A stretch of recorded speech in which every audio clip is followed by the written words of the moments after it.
Hey folks, Lauren Riddick again, our Homes and Loans podcast. And man, do we have a very special guest, my great friend, Coach Ryan Collins of the mighty Alcoa High School Tornadoes, man. What's going on? Appreciate you having me. Back-to-back champions. Guys, Coach, I'm still over the moon, man. And one of the things, I've been so looking forward to having you come through. For those of you who don't know, my dad, 1959 state champion Jim Riddick, my dad, and always grew up, hearing you're gonna be as good as your dad, and that legacy gift of just knowing how important that team was. And man, you guys did something that they couldn't even do. What was funny with my dad, he's like, hey, in '58, their '58 team was better than their '59 team. And I didn't know that, but they were expected to maybe do a repeat. And man, you guys got it done. And just knowing what that meant for the kids and the community and the job you did, man, can't talk about too much. I'll start getting tears in my eyes, man. But it was you don't have to do all that. But it was awesome, man. It has been an unbelievable run with an incredible group of kids. And you've heard me say this on record many times. It doesn't happen without a group of kids that are high character, and they're fun to coach. I'm the one who's blessed of all of it, and our community has a lot to be proud of. Our kids got a lot to be proud of. So it's been a fun run, and hopefully we can keep it going. Man, listen, when you see the little kids that understand and they associate our beloved game of basketball with championship and success, and and look and see how you've got the little ones on the end of the bench and coming in, man, that's where the vision and the dream starts, man. So but we'll have time to talk about some basketball, man. We've got 3 segments, and and the first segment is just, man, tell us about Ryan, man. How did you I know you grew up in the Tri-Cities, I believe, and University High, went to school there, is that right? Or I did, yeah. So born and raised in Johnson City. I actually attended University High from kind of first grade on, so a little bit of a unique experience there, in that you're the same building for essentially 12 straight years. But you start on one floor as the elementary, you progress to the next floor, middle school, and you finish on the top floor as a high schooler. I love the kind of small school atmosphere. I love the kind of family environment. Everybody knows everybody. I think people genuinely care about one another. A lot of just kind of, true trust, respect, all of it in that. And I think Alcoa has all of that. So it's kind of been cool to go full circle and get back into a community and school that has that. From there, I played sports all throughout high school. Good experience for me. Played multiple things, got a lot of different experiences, played for a lot of really good coaches. And when I was kind of a senior in high school, I thought I wanted to do athletic training. It was one of those, like, I'm in love with sport. I want to be around sport. I want to help others. I want my life to have purpose and not just kind of be about myself. I thought athletic training checked a lot of those boxes. And I'll be honest, I lost my last basketball game in high school. It was at CAK in a sub-state game, and it was like, I'm just not ready to leave this at all. And I think what I treasure the most is just kind of being a part of something bigger than yourself, working towards something with others. I just love being a part of the team. And I wasn't sure athletic training was going to check all those boxes. So I kind of went all in on I want to coach, and I got some really good opportunities young to coach. So my freshman year at ETSU, so then I graduated and attended ETSU. Didn't think I'd be there. Thought I wanted to get away from home, and it just kind of all the cards fell in for me to kind of stay around Johnson City, and I'm glad I did. Well, let me ask you a question before we go into your coaching career and stuff. When you were coming up in Johnson City, what is do you have a memory as a child that you're like, man? Because I know one thing about Johnson City that I realized. Of course, Dad went to school at ETSU. He was up there as well, and it's a little colder up there. Yeah, it's a little colder up there, a little different. But what do you remember as a child? Do you remember a fond memory or a good story that your family likes to tell on you when you're, from those days? I don't know if anything stands out, but I do appreciate about Johnson City just the true seasons, and each season kind of brings its own thing. I come from a family of 4 boys, so I got 3 brothers. And to be honest, it wasn't all sport all the time for us. We were in the Boy Scouts kind of growing up, a lot of different activities, outside, enjoying Mother Nature, whether it was hiking, whether it was skiing, whether it was on the water, in the river, you name it. We've kind of done a little bit of all of it. And I will say one thing that maybe I treasure the most and how much Johnson City actually has to offer in that regard. You're right there at the base of the Appalachian Mountains. I've been fortunate to kind of travel the whole world, and I'll be honest, there's not much that can beat East Tennessee. Right. I mean, like, everybody's like, oh, you always just migrate back to, where you came from, and it's because it's worth it. And I think the seasons are a part of that. But, just for somebody that kind of enjoys nature and those experiences with others, I had a phenomenal childhood, and all the best experiences I think back to is just kind of time spent as a family. I was very fortunate. Do you have your brothers older, younger? You right in the middle? I've got 3 younger brothers. Okay. I guess I'm fortunate to say I'm the oldest of all of them, also the smallest of all of them. But we were always pretty close kind of growing up, and enough of an overlap where we got to experience some of the stuff together. School-wise, but just, I don't know, got to share a lot of memories together. And our parents did a really good job of kind of really cultivating specific experiences, for us. And so I think end-all be-all, what stands out to me is just family. Now, when you think about that, did you have an aunt or uncle or a grandparent or someone where they, there was like some words of wisdom that still resonate with you that come to mind? I think I'm very fortunate because both my mom's side of the family and my dad's side of the family were right there. My dad's side of the family is actually in Elizabethton, but my mom's side of the family in Johnson City. Okay. And now kind of going throughout the education process, you see all sorts of things in terms of family life. And just to look back at my own experience and literally have everybody kind of in one location is a big deal. The biggest thing that kind of stands out to me about my grandparents is they're all just kind of servant leaders, and they did a good job of investing in each of us in terms of grandchildren, and any type of athletic event, they would be there, but they went out of their way to spend time, and I'm a big believer in, like, time is love. So, like, there's a lot of moments and shared experiences that I've had with them. And sometimes it may be like vocalized wisdom, and other times it's, whether it's an experience or working alongside them, there's so much to learn. Both of my grandfathers stand out in that regard. My grandmother's taught me so much in terms of, like, a real kind of musically inclined. We grew up doing piano lessons from them my kind of whole life. And just really kind of fortunate to have a lot of different people in my life at an early age, and all of them willing to not only serve us as kids, but show what, servant leadership in the lives of others looks like, I think, as well. And I think one thing that, we've both had the pleasure of working with kids over the years, and, been very blessed, right? You got, parents and extended family. And then when you come across a young man that doesn't have that, and how do we manufacture that for them?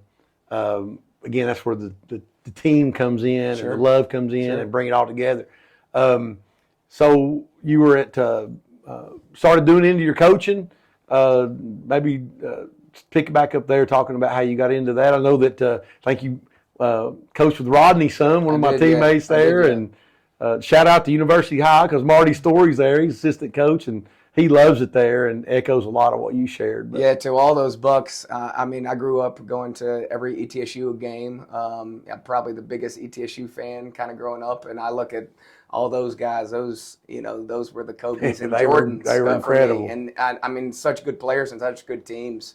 And what's cool is now, continue to have a relationship, with, some of those guys. And it's kind of came full circle to where I kind of look up to them as role models, and now you kind of have more of like a friendship with each of them, and they've each in their own ways invested in me. And I'm a big believer I'm not where I'm at today without other people in my life and their influence, and some of those guys check those boxes.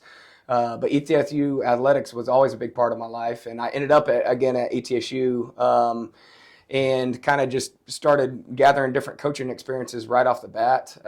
So I was actually a practice player for the ETSU women's team my freshman year. Okay. And then from there, it was a cool experience. Like you still check the box, you're playing the game and playing at a high level. Women can hoop. I mean, right. And at the same time, traveling the country and, like you're getting exposed to different scouts and, different actions. So a lot of wealth of experience in that regard. And then I started coaching the 8th grade team at University High when I'm a freshman in college. And so that's at 18, I'm getting, coaching experience. From there, turned it into the JV level at University High for a couple of years, working for the guy that, had coached me in high school, Tony Gordon. I circle him as kind of probably the most influential figure basketball-wise for me, cultivated a love for the game, and then kind of helped transform me into, maybe some of what I look like today and maybe how I coach. And then more importantly, I think just taught me what it looks like to like really work towards something. And that's something I wouldn't trade for the world. And I don't know, I thought I wanted to coach at the college level and, tried that angle in a lot of different regards. And it was just not a lot of doors open necessarily in that pathway. But my secondary plan at the time was education. And okay, well, if I have to, I'll teach because that's going to allow me to coach. And I got this coaching bug. I mean, once it bites you, it's hard to get rid of. And the very first time I kind of got in front of a classroom, student teaching wise, I was like, wow, this was awesome. Like, this is something I could, find myself doing. And it kind of went from there. Did 5 years at Science Hill, teaching and coaching from there. Took a head coaching job at Morristown East for 5 years and was fortunate for that opportunity, and then kind of have parlayed that into the opportunity I'm in now, which is a really good one. I'm extremely blessed to work for the ultimate school system, the ultimate community, and, like athletics, there's excellence in athletics at Alcoa, but also like it's a really good kind of work environment, a lot of boxes checked. And so like, professionally we can dive in wherever you want to, but that's kind of been my pathway. And I love education. I'm proud to be an educator. If you ask me what I do, somebody out on the street asks me what I do, I typically don't lead with I'm a coach, I'm a teacher. And I think if you are a good coach, that's ultimately what you're doing is teaching and serving. It's something I'm passionate about, and I think has given my life purpose. I think when you look at purpose, it's like love, but at the same time, it has to have an others component to it. And I think what I was chasing my whole life, again, what I enjoy is being a part of something bigger myself. Education checks, all those boxes. Well, I know with, again, I love my dad, and 30, 40 years of coaching and teaching, and I can't tell you, Ryan, how many times somebody will come up and go, hey, your dad, I had your dad in class. And as a businessman, when they say that to me, the deal's half done. Like it's my deal to screw up. There's no way I'm, because, and I don't have to apologize for my dad, but it's like, I'm so thankful for that. And I see the impact that he had.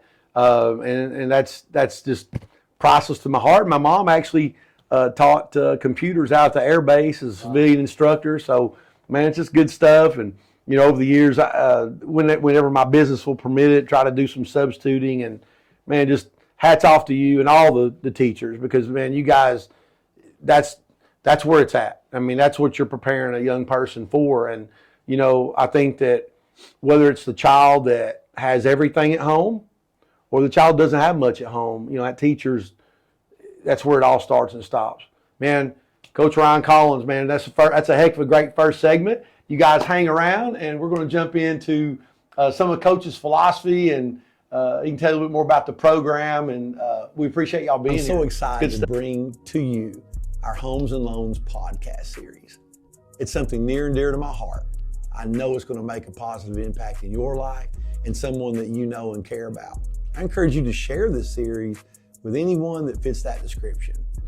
I had the vision of bringing together like-minded people that are positive, that are forced for good, not evil, in different industries, different arenas of business, whether it's educators, entrepreneurs, attorneys, CPAs, financial planners, real estate professionals, and of course, mortgage professionals and beyond. This is just an amazing series. It's going to make a difference. And the idea is that we bring these folks together so that you can enjoy it and get something out of it. And we have 3 basic segments as our format. The first segment is where someone's from. You know, where were they born, and maybe some childhood memories that they carry to this day. Number 2, their business, how you might be able to reach them, maybe some tips and tricks that gives you a glimpse behind the curtain in what they do that can help you. And of course, how you reach them. And the third, I'm really excited about because that's where the gold nuggets come in. Those nuggets that we all call on to get through adversity. You know, we all face adversity. And we always ask the question, hey, how do you balance your professional and personal life? And we even ask a question, who'd you have coffee with? You know, some historical figure. But the main crux of it is, how do we get through adversity? How do you look at the glass half full and not half empty? And so many other things. So we encourage you to share this. You can go to Homes&LoansPodcast.com. That's A-N-D spelled out, Homes&LoansPodcast.com. And you can see the whole series. Man, we hope you enjoy it. Share this with someone you care about. It's going to be great. Back with Coach Ryan Collins. Man, this has been great. I did not know you had the Elizabethan connections, but I knew he shared a lot of stuff through ETSU and the love of the game and kids and all that other. And again, appreciate you coming in today, Coach. Yeah, for sure. I want to talk about, there's always a point where one thing you probably saw the Mike Krzyzewski and who is the Roy Williams. I don't know if you saw that, but they had a special where they came out at a coach's clinic and just had a conversation. And one of the things that really hit me was that, you know, they realized that, hey, not too many people in this day and time, or even in the older days, a young man doesn't hear, hey, I believe in you. Right. You know, I lift them up and give them encouragement. Can you think back to a moment in time where you you talked about physical training and things, but was there a moment that you can point to that let you know, man, coaching, there's something in here that left alive? And sometimes it's when you could be helping at a basketball camp and you help a little kid and you're still, you know, a bigger kid, you know? Yeah, I don't think I'm where I'm at today without the influences of coaches and teachers. And again, a little bit of a different path in terms of like actually deciding on education. It wouldn't have been kind of my first choice right off the bat. But now I again go back to like I am who I am literally because of, you know, educators, coaches, teachers, and you know my parents have played a big role in that too. Who was your favorite teacher? If you had to, so my favorite teacher is Kat Gimmer by far. And okay. The reason I am teaching biology is due to Kat Gimmer. Is Kat a male or female? She's a female. Okay. And it was actually one of my best friend in high school's mom growing up. Okay. But again, we were at a smaller school, so I had her for multiple years in multiple different science classes, but kind of opened up to the, you know, my eyes to the way I look at the world. Was it the fetal pigs or what? No, it was nothing like that. But she just kind of had a natural charisma, and you know, she did a really good job of drawing connections to what we were kind of actually learning. Okay. And, you know, whether it's through like sport the spark or anything else. Yeah, it's like, okay, I'm interested in this, but more so.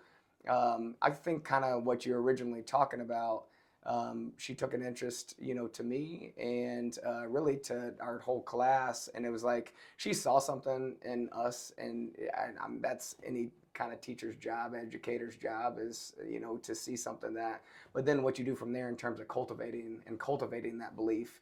And then, you know, the student leaves and they have that without the educator in their life. And she's done that for me. So, you know, whether it's inspiration and motivation or just the cultivation of belief in myself and belief in my abilities, and then, you know, belief that I can make an impact, you know, that was her. And, you know, the other most influential one that I mentioned before is Tony Gordon, who I played for at University High. And, you know, some of, like, you talk back to moments in high school, and I'm thinking, like, there's moments in high school, he was tough, he was demanding, and it's like, I hate this, and I can't stand you right now. But, again, I look back on it now, and it's the same thing. Like, he taught me what it was like to really work towards something, really push towards something. And then he really saw something in me, and I wouldn't have ever described myself as the best basketball player, you know, in terms of skill or ability by any means. But at the same time, like I was able to, you know, like grasp stuff cerebrally yes. and, you know, concept wise. And I think he understood like, hey, this kid's a little bit different. And he gave me a lot of freedom, a lot of role in that regard. And that was a big deal, you yes. know, as a 15 through 18 year old. And then And very rare, right? very rare. Very rare And that you can then, trust somebody. like, he almost just doubled down on that belief when I'm a sophomore in college, and he offers me a job, coaching the junior varsity team with him. And oh wow, so you were actually student. yes, so And I'm a student at ETSU. I did not know that. 18, 19 years old. And again, it's like, I know the man believes in me, and he's coached me hard to get me where I am today. But now it's like, he's just doubled down on that. And it's like, here, I trust you with a lot of different things. And I'm not deserving of At a any of young that age. at a very young age.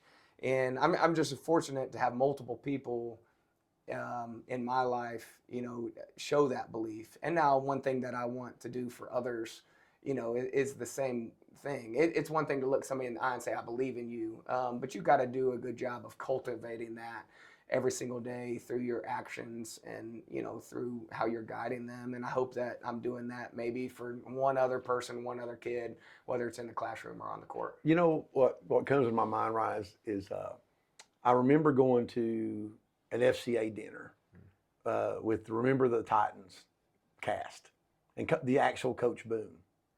And, he taught his kids, and we've heard this, and is as a young man, and you young men out there, this is just straight talk, until we're 25, that little thing in our brain that says, if I do this, this will happen. This is the ripple in the pond. It's not fully developed enough. I know there's a scientific name, you could probably nail it, but there's something to that.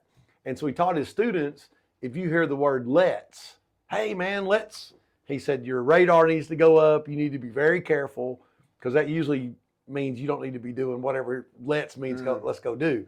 And to give you the reins at 18 or 19 years, I think about, look, man, I don't know if you need to edit this out or not, Joe, but when I was at Walter State, I would not have been a very good role model and a good assistant basketball coach, right, at that time. And I just wasn't ready. And that speaks a lot, man. So shout out to Coach, and appreciate him believing in you, because obviously you're carrying that on. Is he still living and everything? He is. And I bet he's so proud of you, man. Yeah, some of the cool part is, we haven't communicated maybe as much as each of us would like. But winning at a high level the past 2 years, and some of the stuff that's written or kind of out there, even stuff like this, it gives you a chance to receive text or, stuff from people who really, yes. I care about them, yes. and what they think.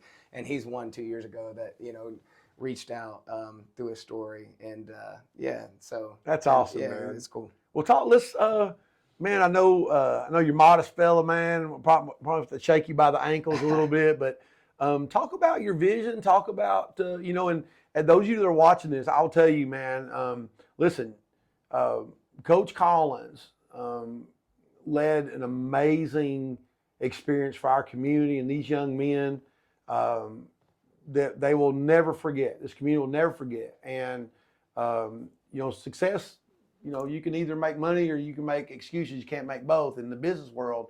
Well, a back-to-back champion is something, and that is special.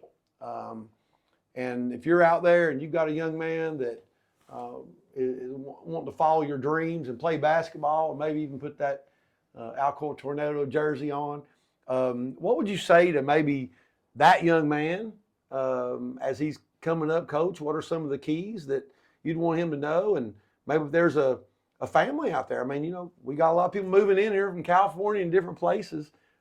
Take a moment and just share what you feel like you want to share from the heart. Yeah, I think honestly, at Alcoa, we've been very fortunate. I've coached some really, really good players, and more so than that, I've coached some good young men. And I think you have to have both. One kind of talking point we had with our kids throughout the year, that got brought up by a guy who does a lot of character development within our program. His name's Ted Ancelette, so shout out to Ted. Was just kind of all right, what are you putting behind talent? And one thing that we've kind of intentionally tried to focus on is the character component behind talent, and then also the mental performance side, behind talent. And I know that that's right in your realm. Mindset is everything, and character, who you are.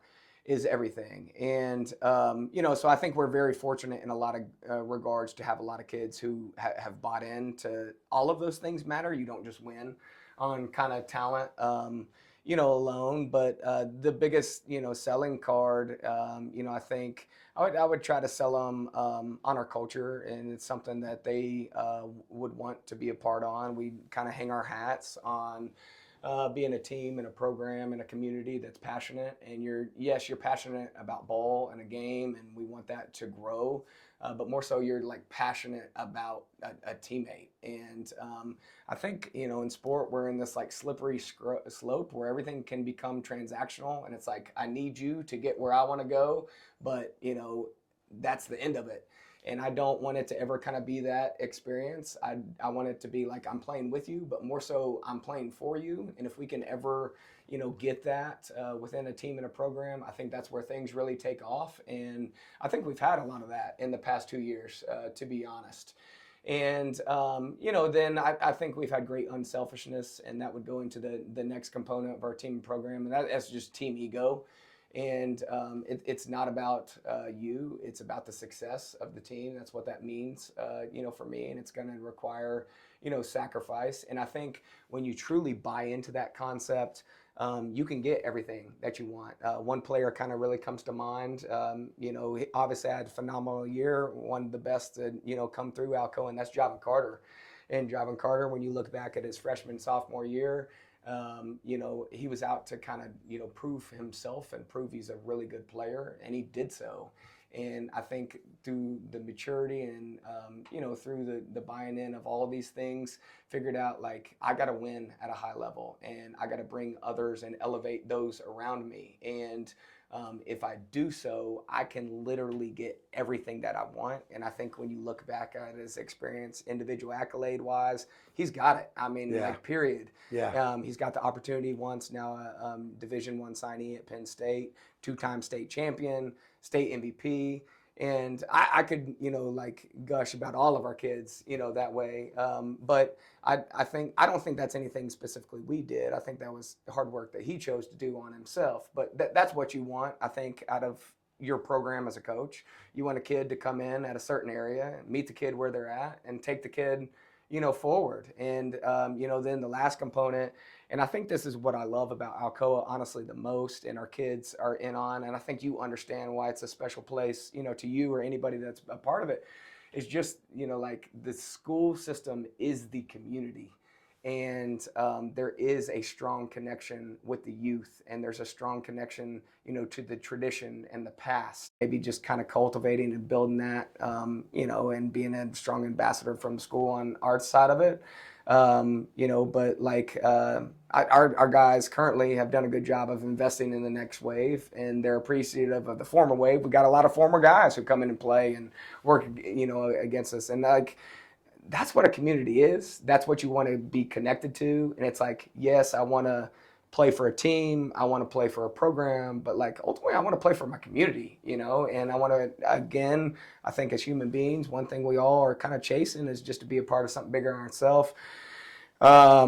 Maybe a really roundabout answer to your question, but I think some of that's just honestly what makes Alcoa special, and what we want to be a part. And, again, players matter, talent matters, but, the standard and the cultural component and character is all something that we're very intentional on, because it's all necessary to win at a high level. So, Coach, one thing that kind of coming back in my brain, and you may not have found them yet, but since, your coach gave you that, is there somewhere in the back of your mind, like when that Ryan Collins pops up, who's that coach on the floor, and, hey, man, this is a kid that I'd like to bring into my program as an assistant, bring him up and do what your coach did for you. I guess that's always open when that young man comes around, right? Yeah, I completely agree. And when you're coaching somebody, like whether they have that piece, and I try to give our players a lot of freedom, and our players are making a lot of the decisions, behind the scene. But you can't just do that right off the bat. Right. You got to grow that and develop that. But there's multiple people that immediately kind of come to mind who I would love to have the opportunity to work with in the future, even like work for. I look back and like, okay, what's the next step for me? To get a phone call from one of those guys and say, hey, coach, I've got this opportunity. Like you come help me out. Yeah, right. Something like Never that know. would be, cool. And yeah, I think it's something you're intentionally trying to grow, and it when you see it. You can kind of label that kid has the it factor. That kid goes about it, a different way. And I'll be honest, like sometimes it's not even your best players, and it doesn't have to be. It's the guys, that think about it the different way, and then just the guys that have all those kind of behaviors and the framework of how they operate is right. And all those things can go into making a good coach and a good educator.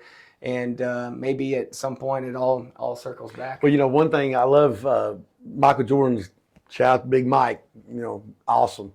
Not going to get into the debate of LeBron and Kobe and Jordan, although that would make great podcast. Maybe we can do that on another time.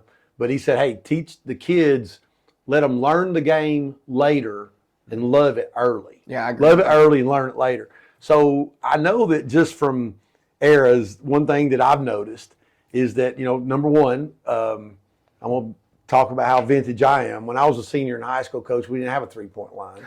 My first year of a three-point line was my first year at Walter State. And we had a very slow, methodical way of, bringing the ball down the court. It's a different game. But, even if somebody's your best player and if they pull up on a, 1-on-2 fast break and shoot a three, hell, even if the ball goes in, they're coming out, right? It's a different game, right? The three is much more prevalent than it's been in the past, and it's much more of an equalizer.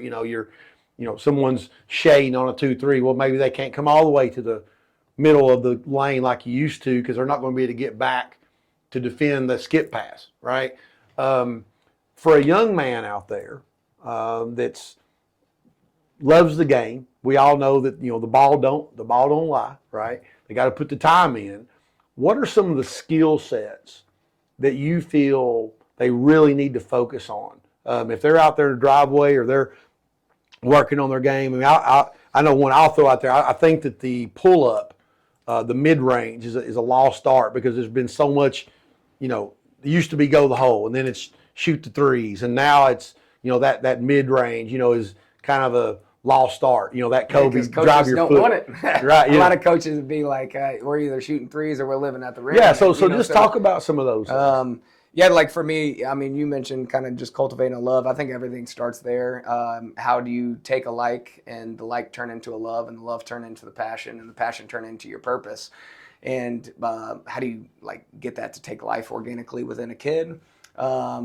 Because if they love something, if they're passionate about something, they're going to work at it. And you cannot cheat the work, point blank. You come down and you see the kid get the license to take the logo 3. There's a lot of behind the scenes work that's went into that license, to shoot the logo 3. I like that, the license. And that's what we do as a coach. You give that kid the license, but ultimately, I'm not giving you anything. You've worked for that license. You've demonstrated and you deserve, that license. So that's, just for me. And then it's like, well, I can help you get to that next place as soon as I give you the license to be you and who you want to be. And that's how games expand, in my opinion, giving you that freedom. So sometimes it's come down and take the logo 3, and everybody out there is like, oh dear God, that's a bad shot. But you have to be willing to live with some of that, I think, to get the growth. So you gotta work on your shot. Yeah. Oh yeah. So skill set specific. I think you need to be able to shoot the basketball. I think it's like a great separator. It opens up doors. Now, if you look at my own game, I can't shoot a lick, and I think ceiling is here just because I don't have the ability to shoot the ball. But there's so much more, than that. I think what's becoming a lost art, if I'm kind of developing something youth-wise, you have to be able to pass the ball. I watch a lot of youth basketball. We do a good job of being involved in youth at a lot of different levels. And, kids legitimately just can't pass. And a lot of what can't happen pass is, they don't have the ability to use both hands. And so my thing is, if I'm working something specifically, I'm exposing them to a lot. And then kind of once maybe I have a foundational skill, I'm going to abandon we're going to come in and we're going to just do like, just pure skill repetitions. And I'm going to put them in a lot of small-sided game situations. I'm a huge believer, I know you are too, and just a heck of a lot of one-on-one. And then what happens is I think that's how that skill organically grows. But if you don't work on the skill, in those kind of dry repetitions to start with, you got to have some tools in the tool belt you can actually go to, or you're just going to do the same thing. Yes. Over time. So I think like once they hit the high school, wise, it's just a lot of playing, it's a lot of decision making, and putting different constraints on the here's game. Here's something off the script, and Joe, I know we're pushing your production time a little longer than normal, but this is good stuff. Good stuff, isn't it, Coach? Oh yeah, for sure. My dad,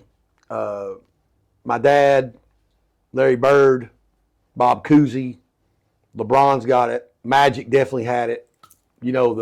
See the whole thing. I worked my rear off, not even close. I feel like either you have that skill, either you're born with it, or you're not. Do you feel the same, or is that something that have you ever seen a kid that can develop that? That true eyes in the back of the head? I think what I would describe that is there's certain kids that just have a great feel for a game. You can go work out a certain kid and he's like, oh my gosh, like that dude is skilled. Like he can do anything I ask him to do in the workout. He picks up on stuff really quickly in the workout. And then you get the kid in a 5-on-5 basketball game, and it's very different. And I think what happens in the 5-on-5 basketball game is a lot of the game, the ball's not in your hands. And then, when the ball is in my hands and I've got the advantage, it's how I would describe, a feel. But what is quote unquote feel is just your ability to make decisions. And it's like, how much have you really been exposed to that? How much has that really been cultivated? That's why I'm a believer, I think, in some of the small-sided games. But I do think there's certain like kids where it just kind of comes naturally, where exactly that came from through their development. I'll never know. And what everybody's going to say, well, Coach, that's just talent. And maybe. But, maybe there's different experiences through their childhood that it kind of grown that. That's good. But I think you're dead on there. So Coach, as we go into the last segment, again, if someone wants to reach out to you, if they want to know more about the program, hey, a 7'2" guy's transferring in from California, and he's got athletic, how's the best way for them to reach out to you or the program? They reach out to you, the athletic department, AD, the school. How do they do that? How do they know more about the program? Yeah, so you can catch a lot of our stuff on Twitter. I guess ultimately we're out there on most, if not all, social media platforms. Biggest one that comes to my mind first is you can find Alcoa Hoops on Twitter. I think it's Alcoa Hoops on Instagram as well.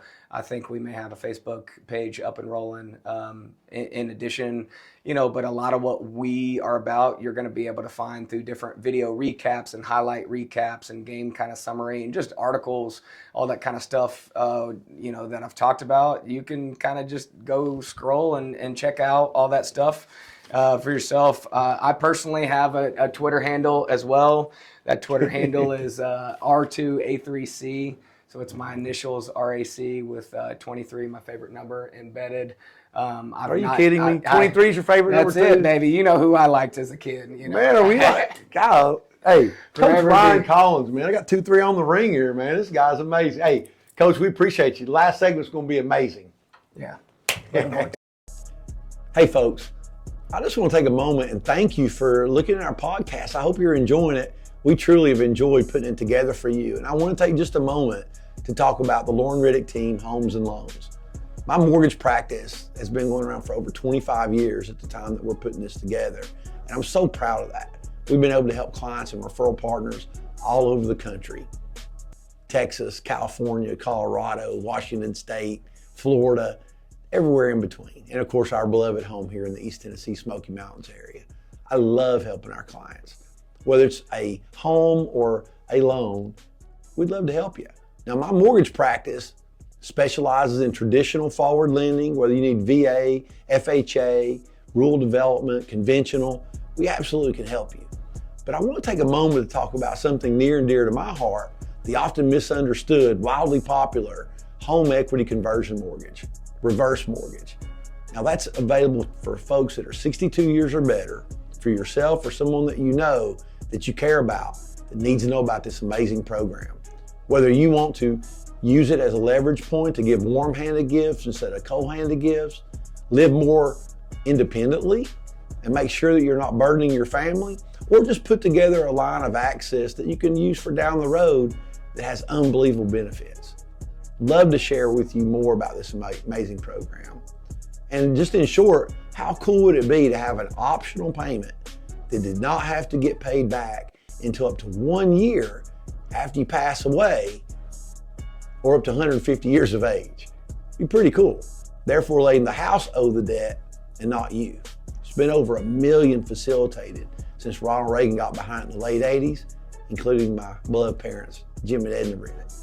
Hey, if you want to know more, go to reversewisdom.com. That's reversewisdom.com. There's a lot of good information.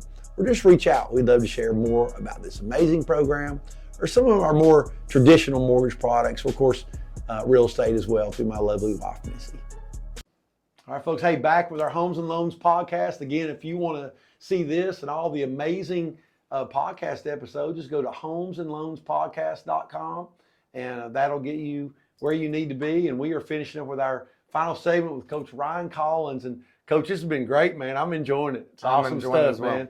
And appreciate you. And, you know, one of the things we talk about this last part is, you know, all of us have to deal with adversity. You know, in basketball terms, we're like, okay, what do you do when you're down by 20 and, you know, there's 1 quarter to go, or maybe in 6 minutes to go in the game? What do you do? How do you deal with it? Do you fold the 10, or do you circle the wagons and get it done? You know, and that can be done literally or figuratively in life. So one of the things that I want to talk about with you, I want you to share, is when you're dealing with adversity, what do you call on to get you through that? I think that's a good place to start, and then I want to hit you with a couple other questions. I think ultimately, like, what we all need attached to our names is when we do get hit with those setbacks or obstacles, you want to be able to look yourself in the eye and say, I can do hard things. Ryan Collins can do hard things. And it's like, okay, well, how do I actually get myself there? All right, I'm stressed, I'm overworked, I'm facing this obstacle, you know, I've got knocked down, life's hit me with this. How can I say I can get on the other side of it? My thing is, like, you have to do hard things to be able to say that about you.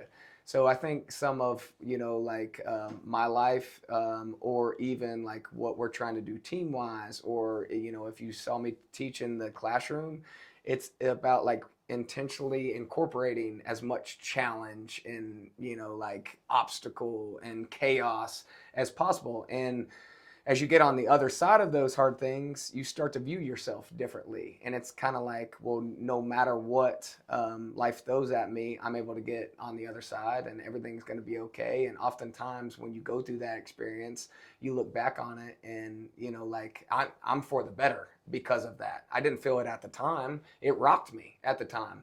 But now I'm for the better.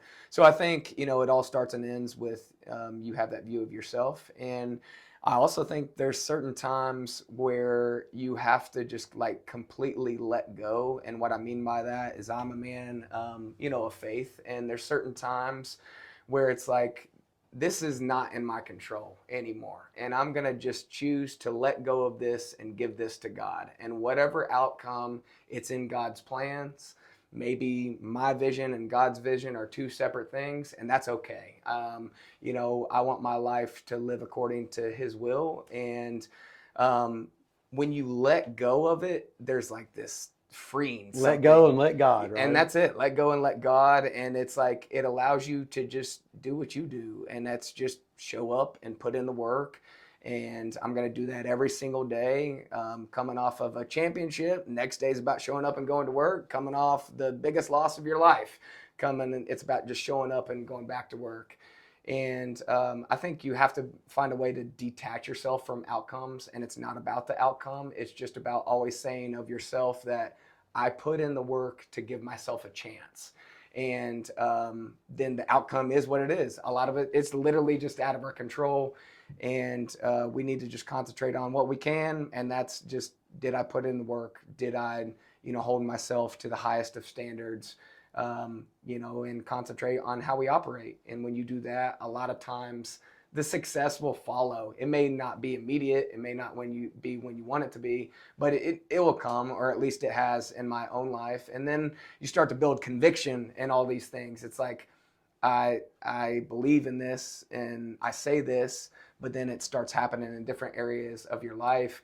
And you just see how good God is in a lot of different ways. And it can all just kind of grow and compound, and you try to bring along the next person with you. I love the let go, let God. Reminds me of a thing. It's like, okay, big problem, little God. God, you are amazing. You are my provider. You have my, I trust you, whatever you want. Big God, little problem. 100%. I love that, man. That's great. Well, when you're balancing, man, again, coming in and quite frankly, with all due respect to, the programs before, instilled something that we haven't had in a long time. So that takes a lot of work. That's tireless work to build a program, belief, as you're talking about rewriting expectations. That takes a lot.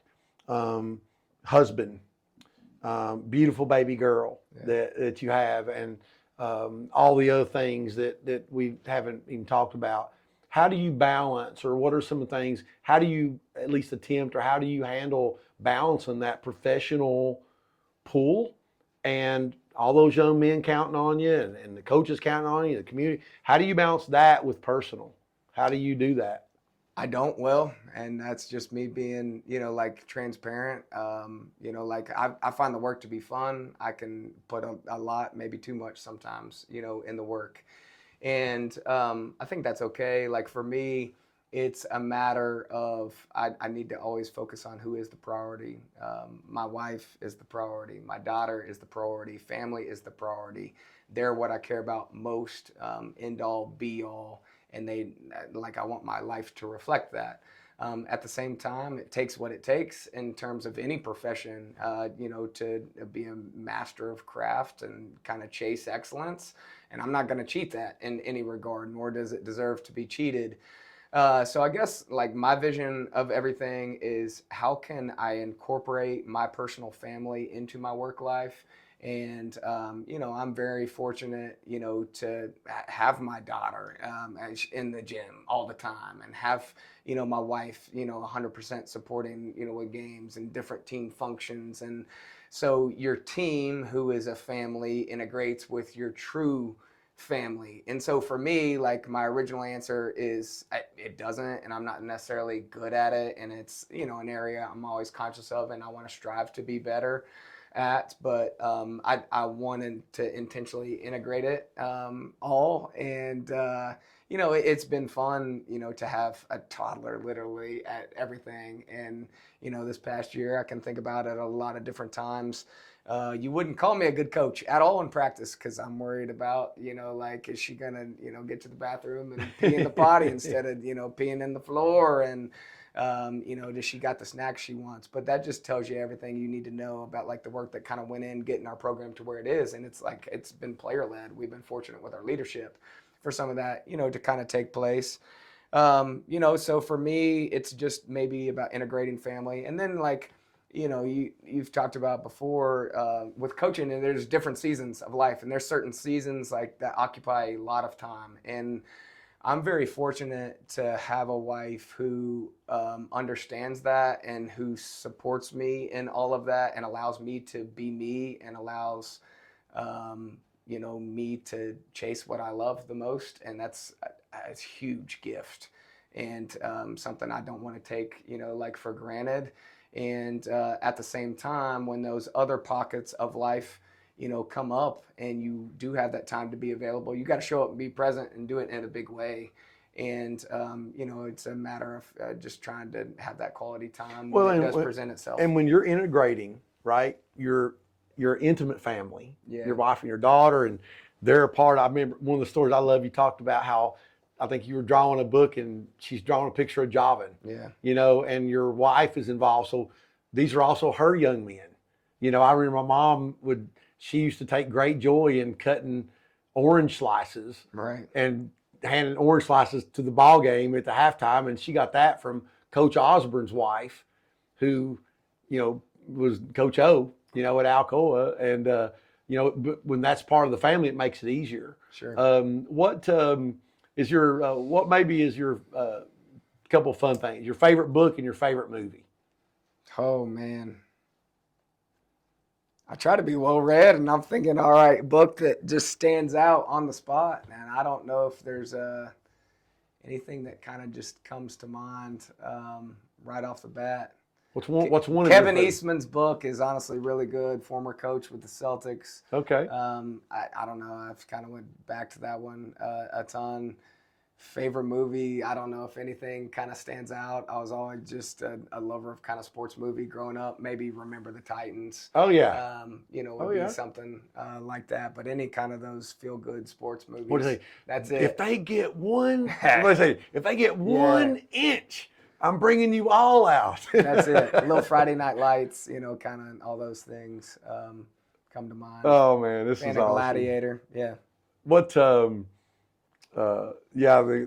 Gladiator. Then seeing Ray Lewis do his dance and smelling the dirt. That's it. Good stuff. Hey, Coach, if you could have dinner or coffee, if you have coffee with any historical figure, it could be family, it could be anybody comes to mind that you'd like to have coffee with, and what would you talk about? Another tough question because there's a lot of different directions to go. If you pinpoint it down to one conversation, I don't know why this person comes to mind, but I'm going to go with him. I would probably choose, of somebody still living, I'd go with Brad Stevens right now. So okay. As I'm young and getting into coaching, Brad Stevens is somebody from afar that I looked up to. I've never met Brad, but anything he puts out and I can listen to. So this is the coach. He was at. So this is I first kind of got exposed to him as he's one of the youngest head coaches at Butler University. That's right. And then there's the Boston Celtics. I grew up a Bulls fan. And so to now say that I'm a diehard Celtics fan, it's almost like cringy to me a little bit because I'm a Chicago Bull, but now I pull for the Boston Celtics. And it's because he made that jump from Butler, to the Celtics. And he did at a time when a lot of college guys had made the jump and fell on their face. And so he was a young guy. I couldn't believe he took the job. The Celtics were god-awful at the time. I want to see him do well. And he did well as a coach, and the Celtics did well as an organization. And they took some young guys who are now the Tatums and Browns and the stars you see now. And now he's in a GM role.